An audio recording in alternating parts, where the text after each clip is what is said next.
हसू नको तर काय कर आता काय बरं करावं आणि काय बरं बोलावं हेच काय नसं काम करताय. अहो या आमच्या मराठीच्या बाईंनी आईला शाळेत भेटायला बोलवलंय ना. कशासाठी? अष्टरा वाचनाची म्हणाई माझ्यासारख्या साध्या सरळ सज्जन मला बाबा काय बरं खरं सांगतो काही केलं. अहो माझा ना जरा प्रॉब्लेमच वेगळा आहे. कोणी काही बोललं की ते जसं तसं माझ्या डोळ्यांसमोर उभं राहतं आणि मी हसायला लागतो. काय म्हणाला मराठीच्या बाईंचं काय? आमच्या मराठीच्या बाई मराठी बोलतात तासामध्ये हसायला लागतो.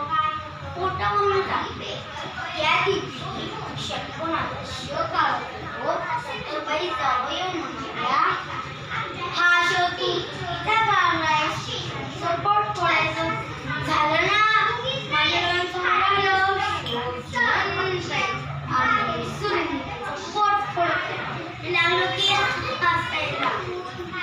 चिडून म्हणाल्या तुम्ही रक्त आठवते आणि तुम्ही लक्षात घेतात लगेच माझ्या डोळ्यांसमोर आलं. ठेवले आठवायला ठेवले मी अजूनच हसायला लागलो. कान पकडून म्हणाल्या तू मोठाऊन आई बाबांच्या डोक्यावर हिरे वाटानेच मिळे. बापरे ती भयंकर माझ्या डोळ्यांसमोर येणार सुटला. दिवशी दुसऱ्या दिवशी काय झालं मी अक्षर लिहित होतो तर बाई जवळ येऊन म्हणाल्या लवकर लिही तर मी पण त्यांना विचारलं हसायला लागली. चिडून म्हणाल्या मुलांना शिंग आता तुम्ही सांगा आम्ही काही बैल होता पण झालं ना माझ्या डोळ्यांच्या मुलांनी शिंगावली म्हणून मी परत हसायला लागलो. मोबाईल चिडून म्हणाल्या उद्या आईला शाळेत भेटायला बोलवतो त्यामुळे मला चिडवायला लागला.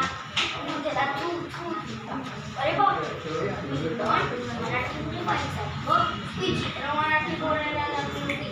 तो काही कपडे धुवायला असतो पण त्या बापांकडे नेलं हा मुलगा तुम्ही बघा